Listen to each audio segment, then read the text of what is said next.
If you've ever picked a floor plan that looked perfect on paper, then moved in and thought, why is this hallway so tight? Or my sofa doesn't actually even fit. Today we're fixing that. Before you swing a single hammer, my guest, Christie Kimball, is a licensed realtor and the owner of Walk Your Plans Minnesota, a studio where you literally walk your home's floor plan at true one-to-one scale, catching layout issues, furniture clashes, and flow problems before you build or remodel. It's like a test drive for your house. If you're building custom, planning a remodel, or advising clients, this conversation will save headaches, change orders, and real dollars. So let's go. Welcome, Christie. Thanks for having me. Awesome. So give us a quick arc, like realtor to franchise owner. What problem did you keep seeing in builds or remodels that made you say, we need Walk Your Plans in Minnesota? Well, in all fairness, I saw it maybe like many people on social media. And so someone else solved the problem. And I saw it and I thought, oh my gosh, I hope it's in Minnesota. Let me see if it's available, because I would love to know about it to bring clients through. Through my 25 years of selling residential real estate, I've had the opportunity to work with builders, bring a lot of clients through new construction, custom projects. I built my own custom house. So I'm no stranger to trying to figure out and mentally envision a floor plan, and that's actually where I felt like one of my skills and assets were to my clients, where they think a realtor doesn't really have a role in a new construction, like they just sign up and it's their dream. Well, my goal is always trying to help them mentally understand their space before it's just fully decided, right? How are you going to use the space? Those type of questions. So when we got into it and I saw the solution, I thought, oh, I need to know where it is. Hopefully it's in Minnesota. And unfortunately it was not. And unfortunately, or fortunately for me, it was just still growing. So I reached out to the owners and asked about, franchise or expansion opportunity, and we licensed the technology from them. We have full autonomy and authority to price it and market it and advertise it and modify it to meet our environmental or industry needs. And so it's just been a lot of fun. And after 25 years in the business, I still have a lot of years left. I started very young, so I really couldn't imagine being in the business for 40 years. I thought that seemed odd as well. So kind of a nice transition to, not have to always be local and in front of clients. Hopefully eventually I'll be able to travel more or, just be out of town, right? As a realtor, it's a very local face-to-face business. So that was kind of the personal motivation to start a big new project. And it really solved what I thought was an intrinsic need in the industry. Love that. So do you remember the first client who walked their plan and made a change that paid off big? I feel like every client who's walked their plan has made some significant changes. We have like models that tell us how much they saved to try to illustrate some of the value. And so that's been fun. But I think our biggest win was a builder who brought in his own plan for a model that he was super passionate about, and actually just felt really strongly that there wasn't a lot that Walk Your Plans could offer, because he had spent so much time studying the plan and kind of in his mind making it perfect.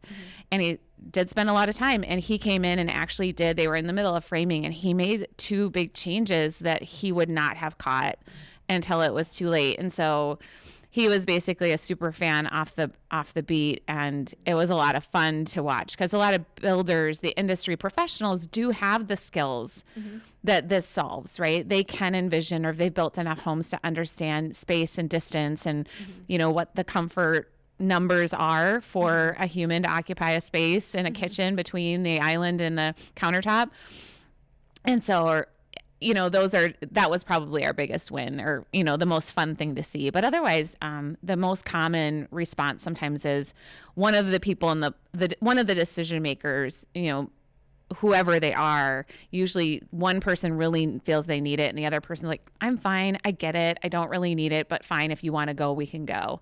And then I love it when that person's like, wow, that was actually helpful, right? I didn't think I needed it. I had a good concept, but it was helpful. And we made these couple changes, and those changes last, commercial, a lifetime, right? Those buildings are up for decades upon decades, and often with the same owner, or, residential, 7 years to 40 years, just depends on how long someone occupies it. But everybody gets to enjoy the benefit of the modification and that next step towards perfection. That's awesome.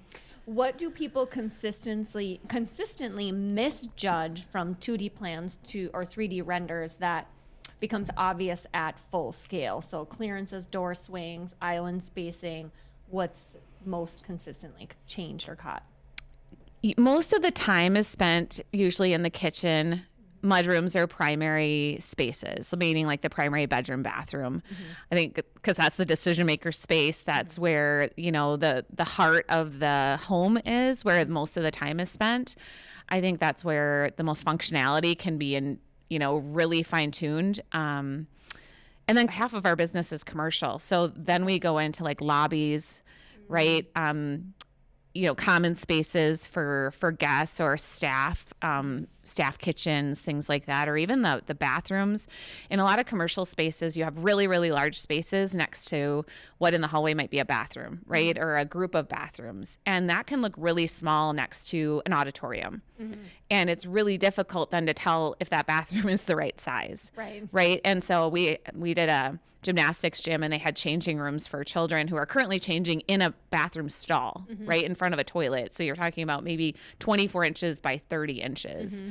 And they had built 4-foot by 8-foot changing rooms for these little tiny people, right? They just didn't need that much space. And next to the gym, it looked tiny and it looked appropriately sized. And then once they got to walk it, they were able to move some walls and save space for main areas, and got some benches and things in the hallway instead of giving it to just a quick changing room. Does that make sense? Yeah, absolutely. That's huge.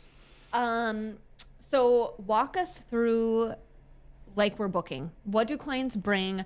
How do you load and scale plans? And what happens during the session?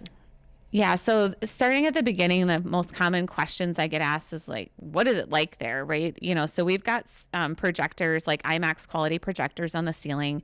There's 6 of them. So there's like hardly any shadows, right? It's real easy to walk and continue to see the spaces. We have a huge elevation wall. So the client will email us their set of plans. It's a simple PDF. So a client could create it on their own through a program online, potentially. You could get it most often from an architect, and they will send it, that full set of plans. And then it's that simple. Then we get them a day or two ahead of time, ideally 2 days, but a day works. That's our alarm when the people don't send them. So we still have a day to prep.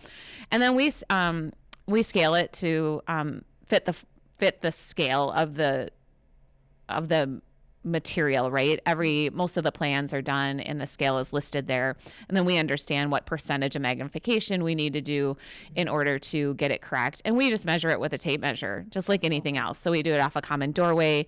We have the plan where we have some of the measurements. We do ask for a cleaned up plan. So something with the measurements removed.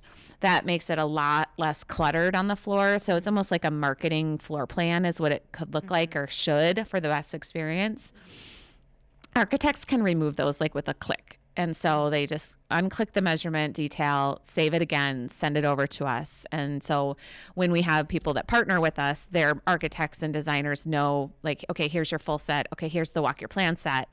And then we ask for any renderings or elevation cuts, and we pull those out, and we can put them at scale and match, the cabinet section of the kitchen or the sink to where it's going to hit on the floor. So you can actually feel that distance between like the sink and the countertop behind you, which is usually like an island of some kind, right? Sure. Or whatever the walkable distance is for you to use.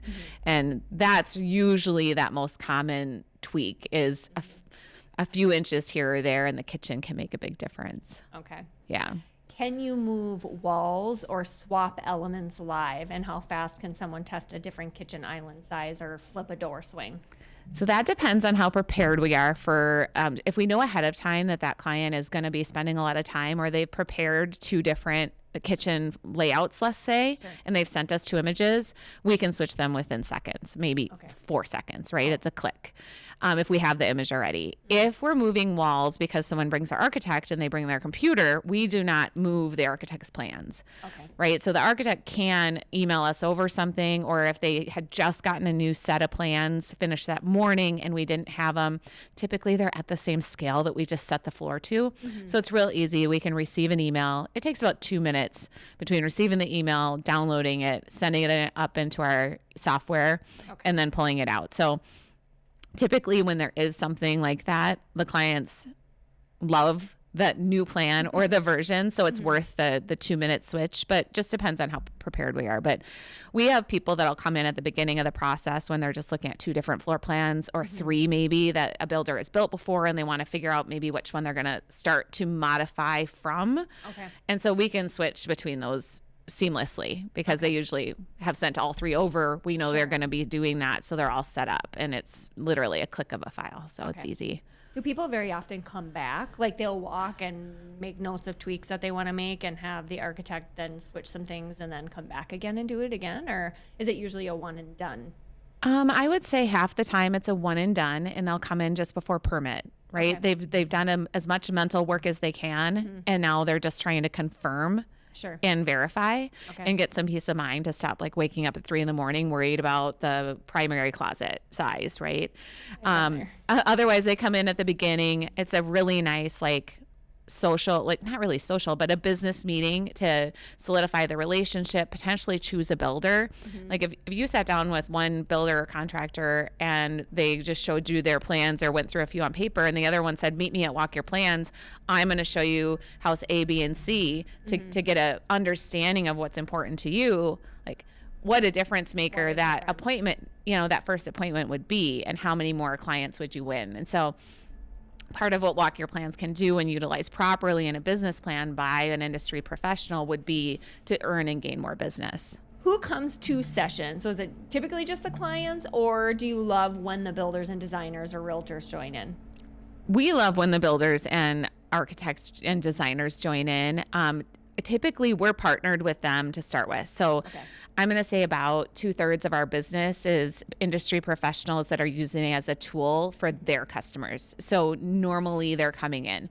Eventually, and some people are getting really comfortable with our process, so they're just sending their client if they're pretty sure and they don't need to be there to foster the relationship or babysit the thinking, and we can then walk them through. So the studio comes with someone to run and control everything, but it's meant to be an extension of the industry professional's business. So we kind of display their logo, who's ever, utilizing the space, their logo, welcome so-and-so architecture firm, welcome so-and-so builder, and their clients. And then it's supposed to be an experience for them, right? Sure. And so usually, even when the client books it themselves, they often will bring the builder along just so that they can get their opinion and figure out what they can move and what they can't move, right? We don't need to move. Typically, we're not moving main walls and swapping things around at the stages where people are naturally looking for confirmation. But yeah. Give us some practical wins, like catching like 6 or 12 inches for the island clearance, or maybe they're adding a mudroom bench. What are kind of the consistent wins that you're seeing with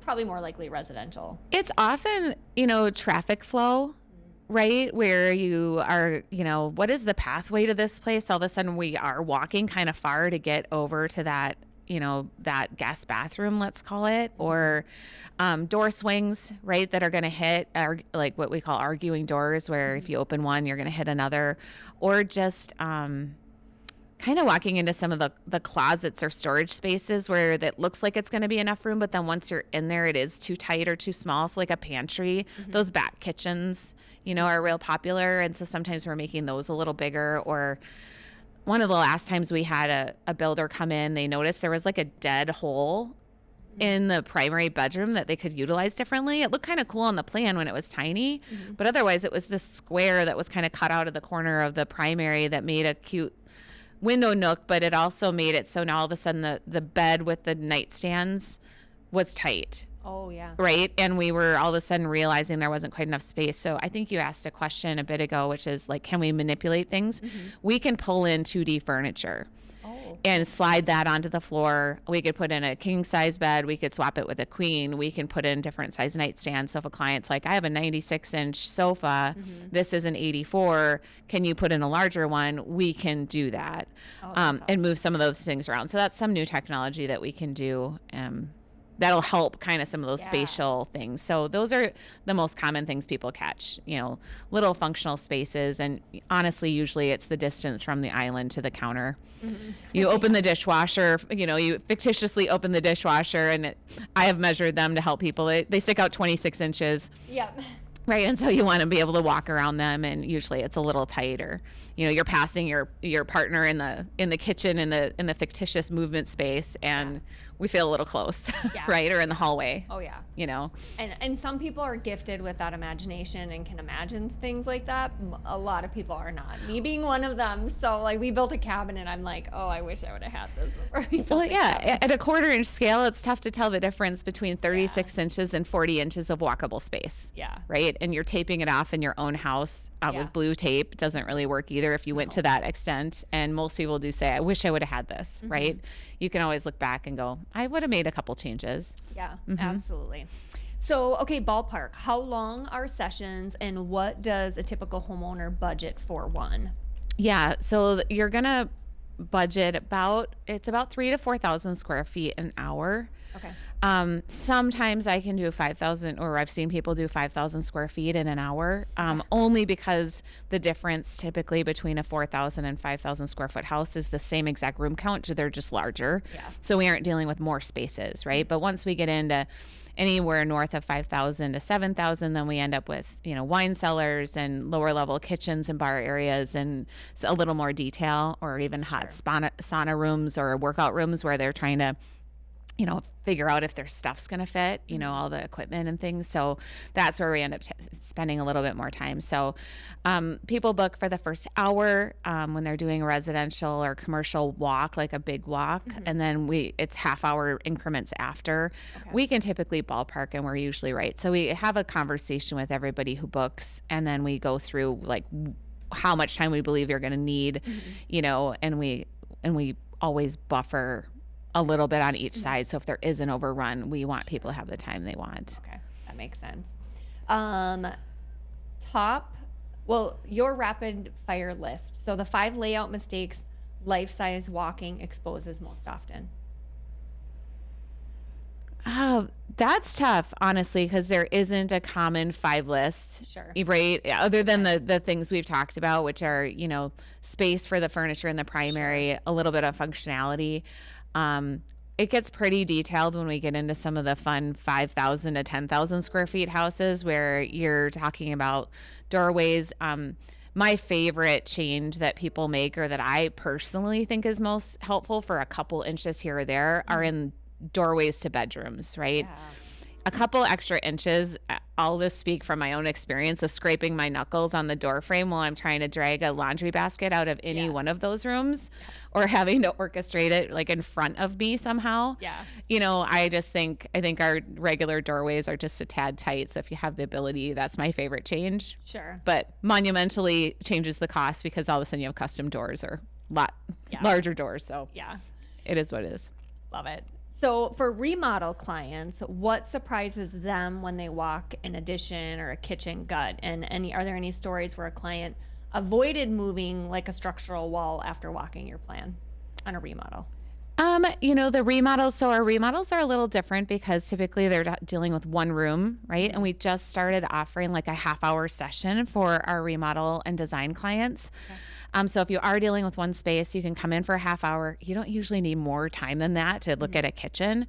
I would say no, for the most part, it's just like new construction where they're just trying to confirm that the space is going to work. If we're dealing with a large remodel and addition, it's the same experience. They just can't envision it in their own space. And the only benefit is they can tape off at their house and spend some time pretending where things are at.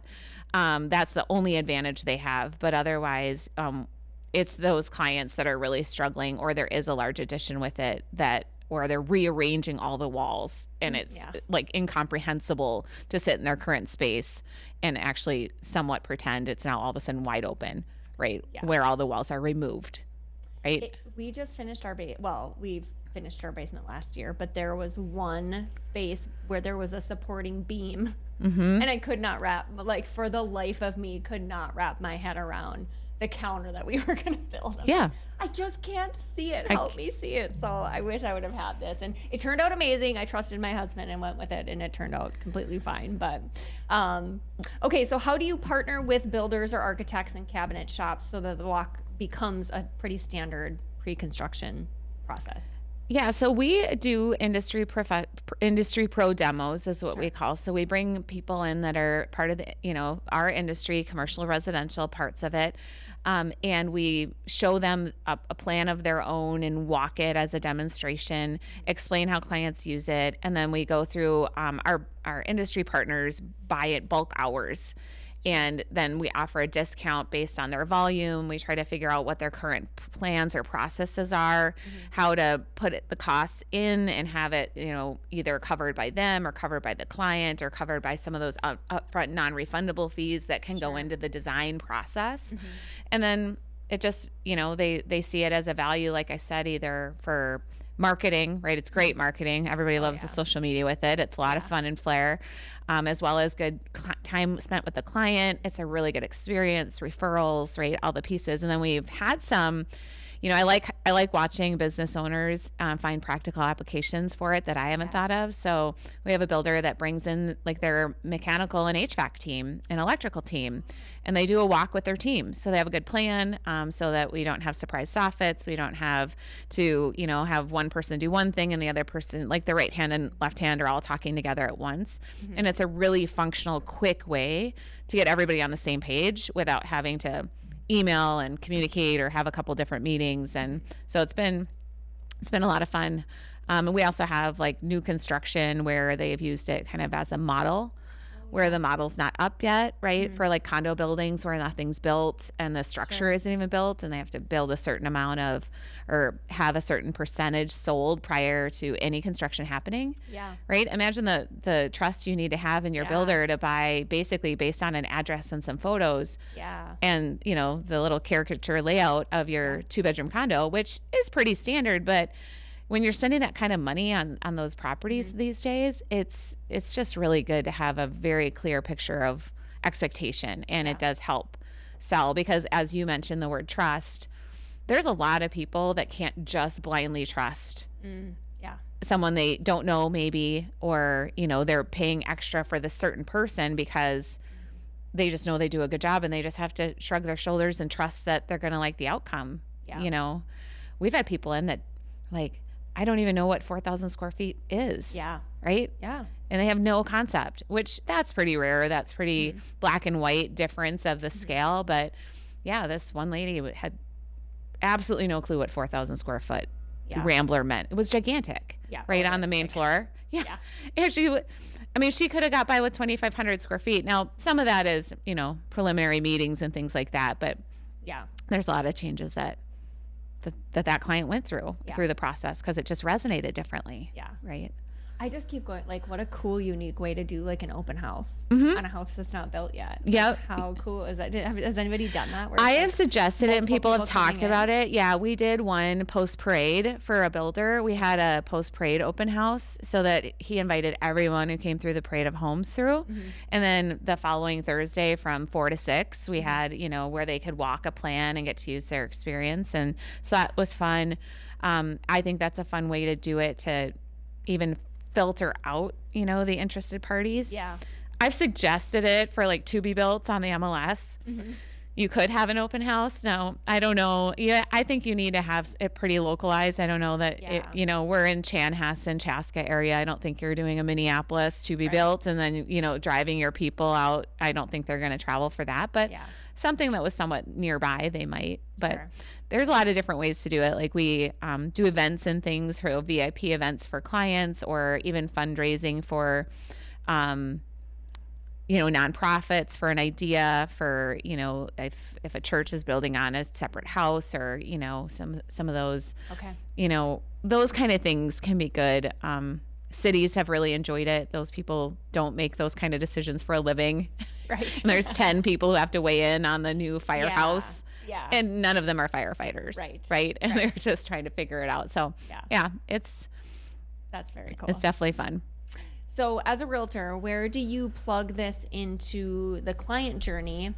Like lot selection, plan selection, resale prep for flippers, or pre-listing, to kind of guide strategic upgrades?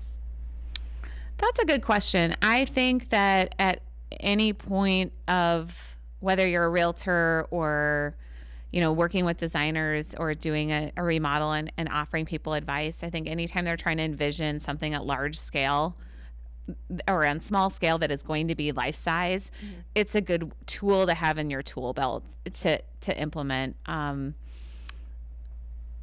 Yep, that makes sense. Yeah. Do you have any favorite scripts that you give agents to position a walk your plan session as a differentiator at a listing or buyer consult? Well, I think probably it would be buyer consult timing, right? Because those are the people that are building new. After, if you're listing it, it's all been done, right? So I'm going to go buyer consult. If they're talking about the potential of wanting to buy a lot and looking at, what is your experience with helping me choose a builder? What are lot prices, right? And you're getting into that kind of conversation. I think offering this as a tool to use to help them identify when they meet a builder, asking to do walk your plans, just honestly, when people know that it exists, and they'll find a function for it if it's something they're struggling with, right? So if you've got a party that's like, man, I just don't know that I could do custom new construction because I don't know what that, I can't envision it, right? That might be the conversation at the table. Well, there is this new tool that could get you closer to understanding so you could trust. If that tool was available there, you could walk your plan before, would you feel comfortable going the new construction custom route so you don't have to move in and modify and remodel everything, which can be really costly and certainly annoying.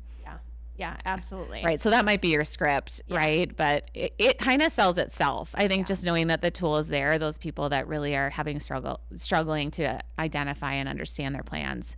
Yeah. It's like, oh, great, thanks. I don't think it's not a tough sell.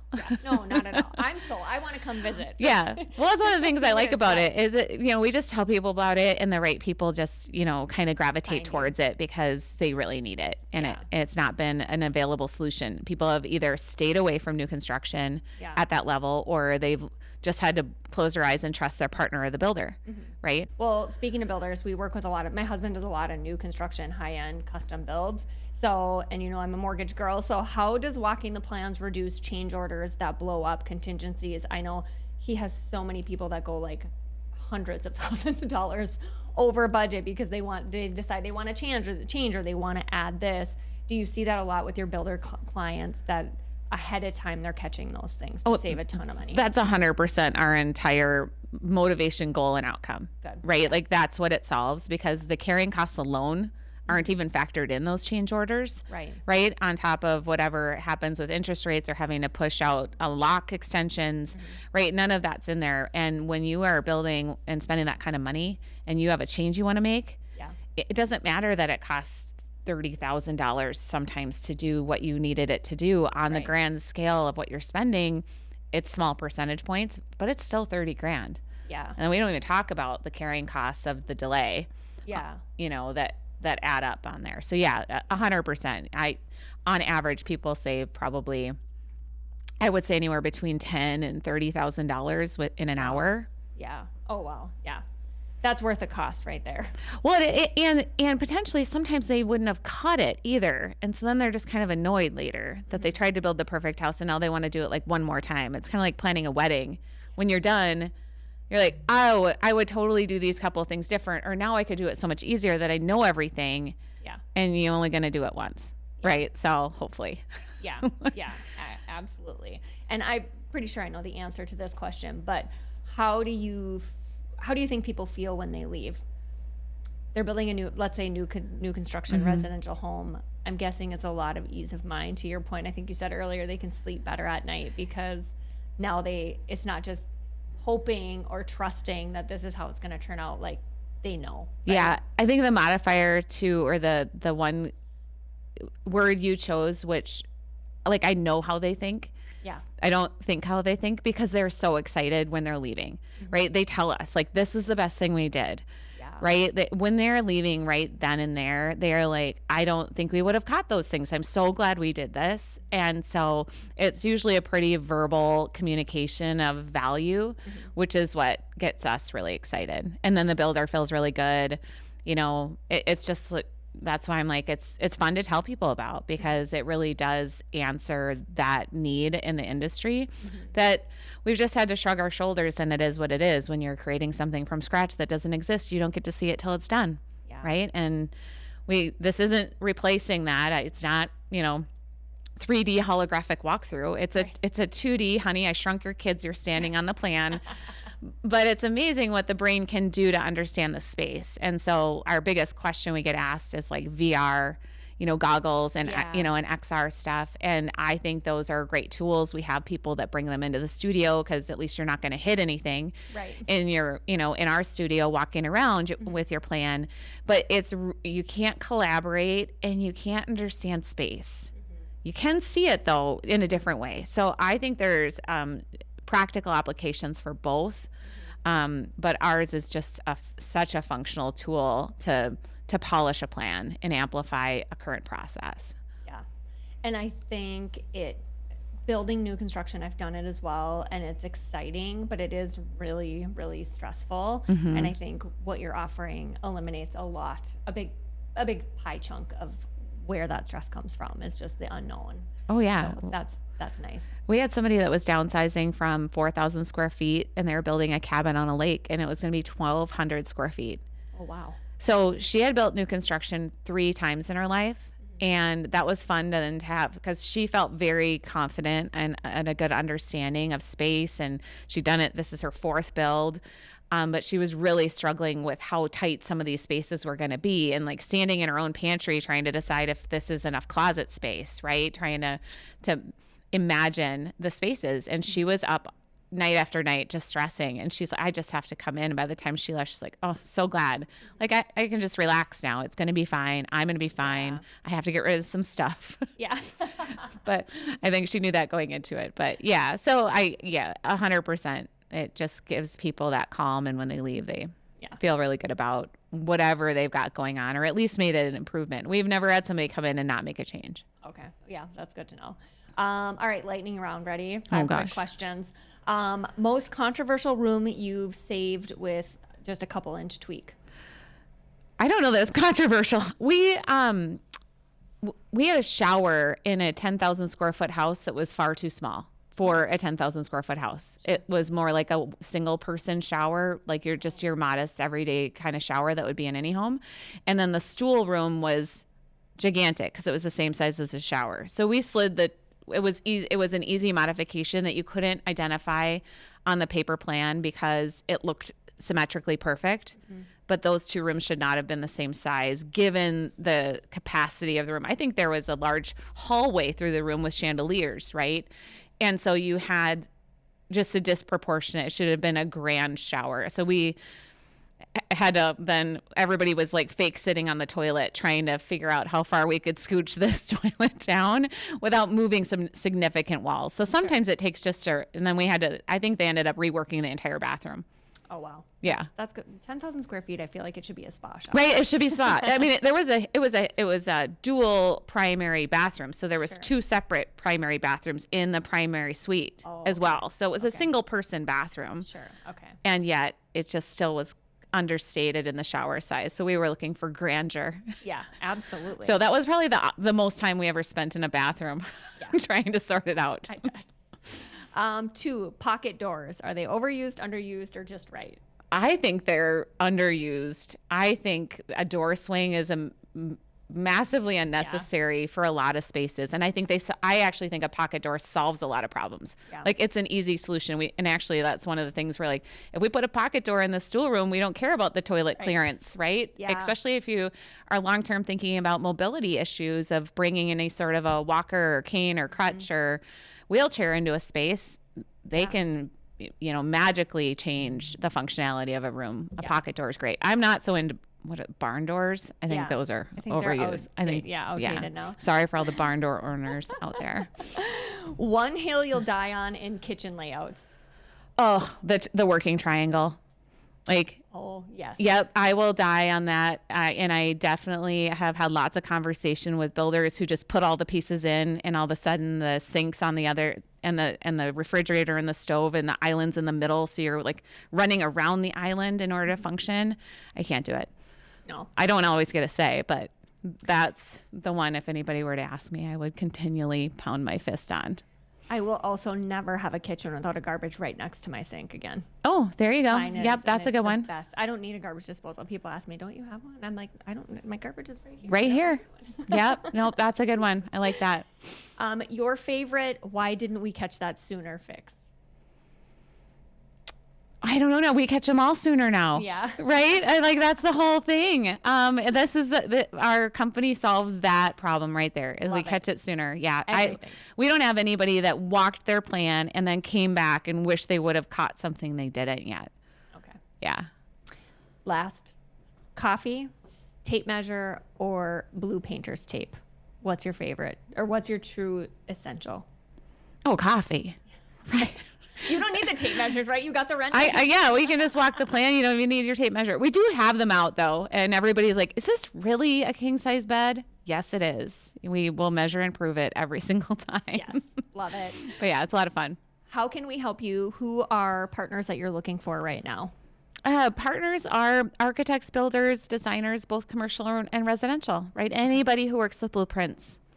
We can make those just kind of come to life and make the process easier. So you heard that, people, 2026 business planning. I think this is a very, very easy marketing thing to add to your business plan to stand out, right, and differentiate yourself from your competition. And any builder or architect, in my opinion, should know it exists. Yeah. Right? So that they could, when somebody asks about it or suggest it, when they're dealing with some of those problems in their business of getting somebody to yes quicker, right? Or that somebody they've been working with for 6 months on the same plan, and it's a perfect solution to try and come in. We've solved a lot of those 6 months drags in an hour. All of a sudden they're comfortable, right? You just never really know what's going on with somebody. And so builders are like, okay, we'll wait for Mary to get on board. Yeah. Right? Yeah. Send her this thing again, right? Bring her in. Yeah. Yeah. That's a great point. Where can we find you? You can find us at walkyourplansmn.com online. If you go to the regular Walk Your Plans, you'll find us too. Just drop down to Minnesota. It connects right to us. We are in technically Chaska, but I tell people Chanchaska because it's off 5 and 41 over by the Chanhassen Lifetime. So we're kind of on that north side of Chaska, and we're real easy to get to. Perfect. We'll include everything in the show notes.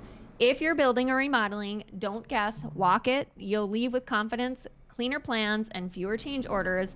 You can find Christie and Walk Your Plans Minnesota on Instagram as well at Walk Your Plans MN. We'll include her website as well in the show notes. Links are in the show notes. If today's episode saved you from a too tight hallway or a wrong way door swing, share it with a friend who's in design mode and leave a quick 5-star review. It truly helps more families build smarter. As always, I'm Jennifer Butcher, and this is She Talks Money, where we build wealth, design freedom, and make confident decisions. You've got this.